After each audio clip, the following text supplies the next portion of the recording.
नमस्कार, rise to success के online platform में आपका स्वागत है। आज आधुनिक भारत की उस शख्सियत की बात करते हैं जिस शख्सियत को संविधान निर्माता कहा जाता है।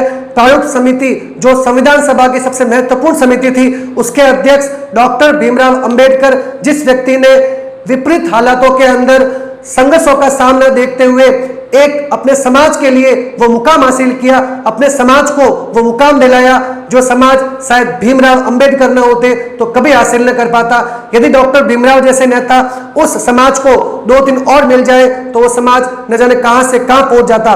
लेकिन उसी समाज के लोगों ने शुरुआती तौर के अंदर उस भीमराव अंबेडकर का विरोध किया। डॉक्टर भीमराव अंबेडकर का आधुनिक भारत के अंदर एक अतुल्य योगदान है। संविधान के महत्वपूर्ण समिति के वो अध्यक्ष रहे और उन्होंने आधुनिक भारत के जितने नेता हुए उनमें जितना संघर्ष उस व्यक्ति ने झेला है वो शायद किसी ने झेला हो।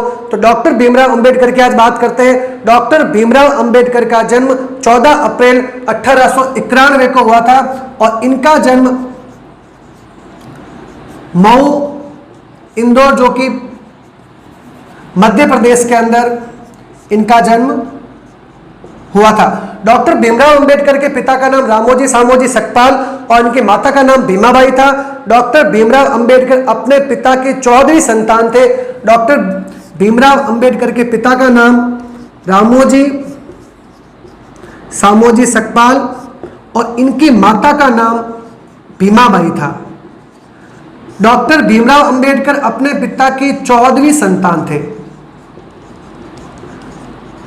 1905 के अंदर डॉक्टर भीमराव अंबेडकर का विवाह रमाबाई से हुआ। इस रमाबाई की 1935 के अंदर देहांत हो जाता है।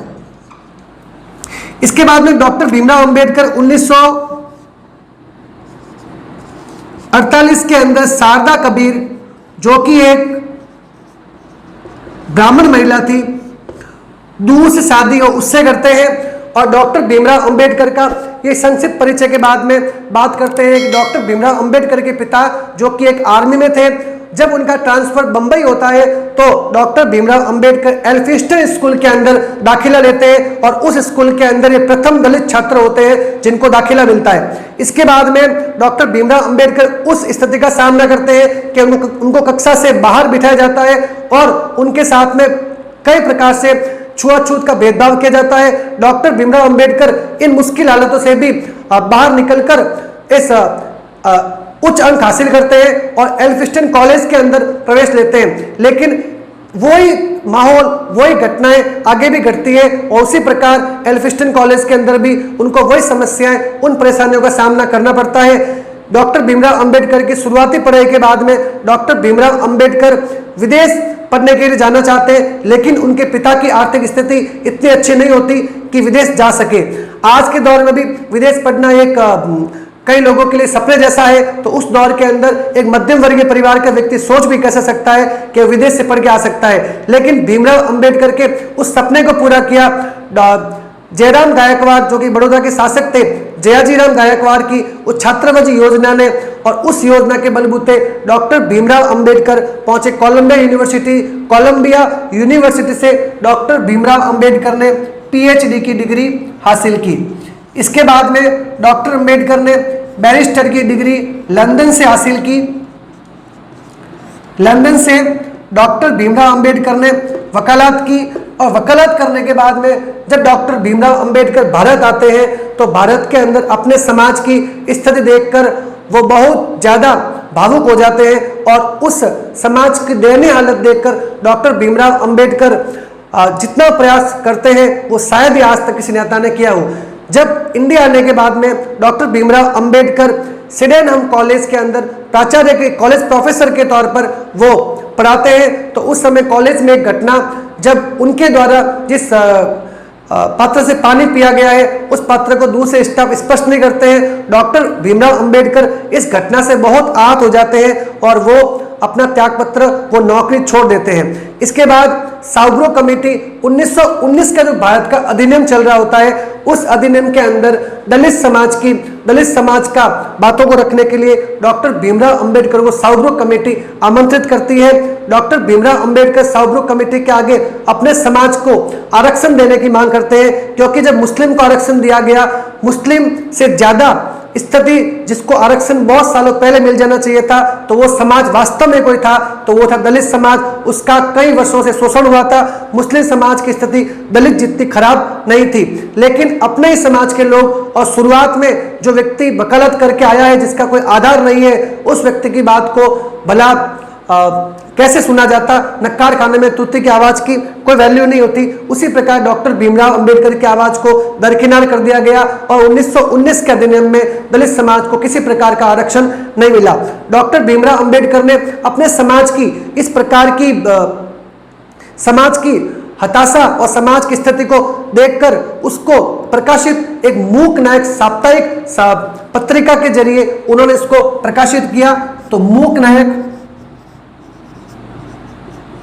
नायक पत्रिका के माध्यम से डॉक्टर भीमराव अंबेडकर ने इसका प्रकाशन किया।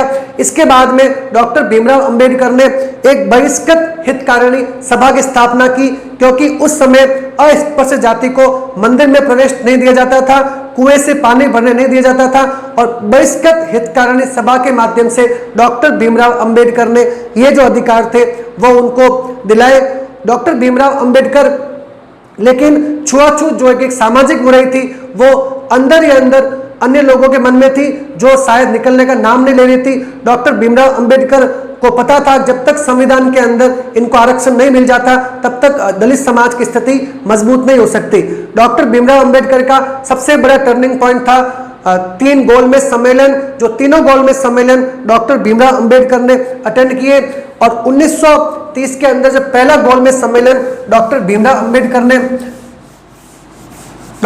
अंबेडकर पहले गोलमेज सम्मेलन के अंदर जब शामिल होते हैं तो वो अपने समाज की मांग जो अंग्रेज अधिकारियों के सामने रखते हैं, लेकिन उस सम्मेलन के अंदर चूंकि कांग्रेस का कोई भी प्रतिनिधि शामिल नहीं था तो वो सम्मेलन असफल रहा।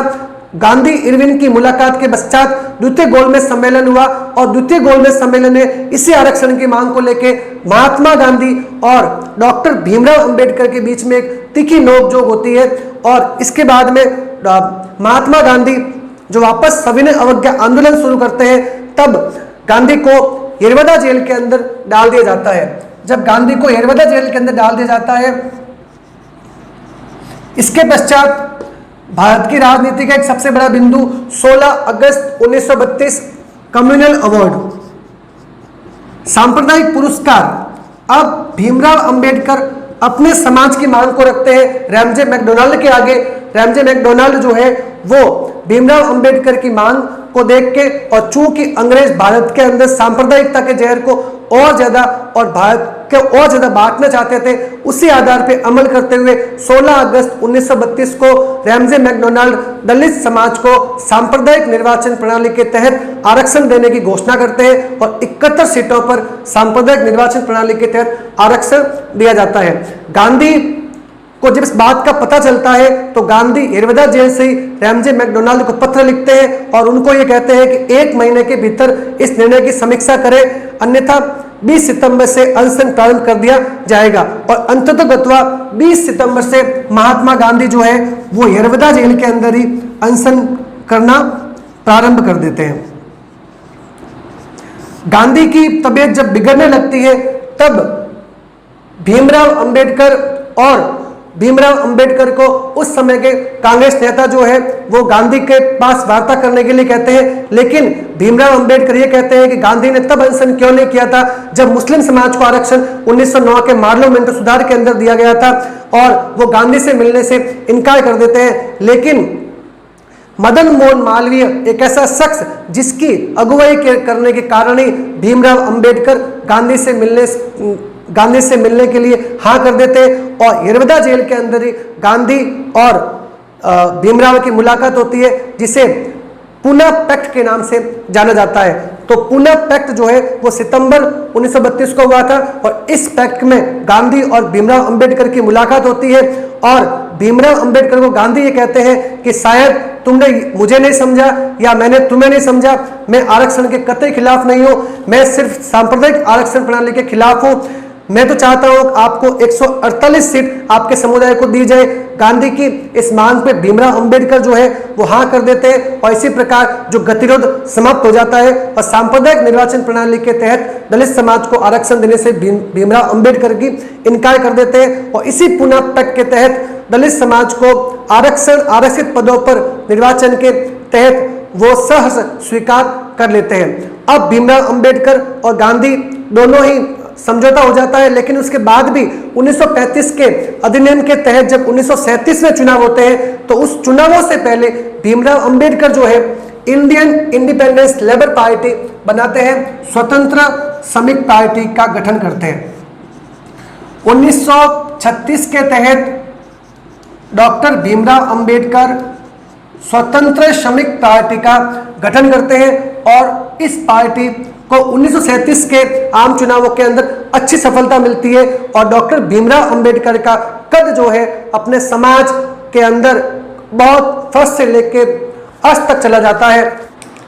इसके पश्चात भारत छोड़ो आंदोलन और भारत छोड़ो आंदोलन के पश्चात जब संविधान सभा का गठन किया जाता है तो डॉक्टर भीमराव अंबेडकर के बारे में कांग्रेस के कुछ नेता कहते हैं कि डॉक्टर भीमराव अंबेडकर को संविधान सभा के दरवाजे तो क्या खिड़की भी खुलने नहीं देंगे, लेकिन डॉक्टर भीमराव अंबेडकर जो है वो बंगाल से बड़ी जीत कर संविधान सभा पहुंचते हैं और संविधान सभा के मुख्य कमेटी प्रारूप समिति के अध्यक्ष बनते हैं। और इसी के बारे में जवाहरलाल नेहरू डॉक्टर भीमराव अंबेडकर के घोर विरोधी थे, लेकिन नेहरू के बारे में ये कहा जाता था कि वो अपने घोर विरोधियों को हमेशा अपने साथ रखा करते थे। डॉक्टर भीमराव अंबेडकर के बारे में जब कई कांग्रेस नेताओं ने उन्हें प्रारूप समिति देने के लिए इनकार किया तो नेहरू ने यह कहा था कि अगर प्रारूप समिति का वास्तव में कोई हकदार है आज की तारीख में तो वो डॉक्टर भीमराव है और डॉक्टर भीमराव अंबेडकर को प्रारूप समिति का अध्यक्ष बनाया जाता है। भारत के प्रथम सरकार के अंदर डॉक्टर भीमराव अंबेडकर कानून मंत्री बनते हैं, लेकिन भारत के आजादी के पश्चात भी डॉक्टर भीमराव अंबेडकर जो अपने समाज का शोषण और समाज के साथ में जो छुआछूत हो रहा है उसके बाद भी जब वो देखते हैं तो उनसे आहत होकर वो अपने अंतिम समय के अंदर बौद्ध धर्म को ग्रहण कर लेते हैं कुछ अनुयायियों के साथ में। और इसी प्रकार डॉक्टर भीमराव अंबेडकर और 1956 के अंदर डॉक्टर भीमराव अंबेडकर अलविदा कह जाते हैं। डॉक्टर भीमराव अंबेडकर ने जो अपने समाज के लिए किया शायद वो समाज कभी हासिल नहीं कर सकता। इस समाज को आजादी के बाद अगर कुछ भीमराव और मिल जाते तो शायद ये समाज की दिशा कहां से कहां पहुंच जाती। डॉक्टर भीमराव अंबेडकर के बारे में आज शख्सियत में इतना ही। अगले वीडियोस के अंदर एक और शख्सियत आधुनिक भारत की जिस बड़ी शख्सियत के बारे में बात करेंगे। तब तक के लिए धन्यवाद, नमस्कार।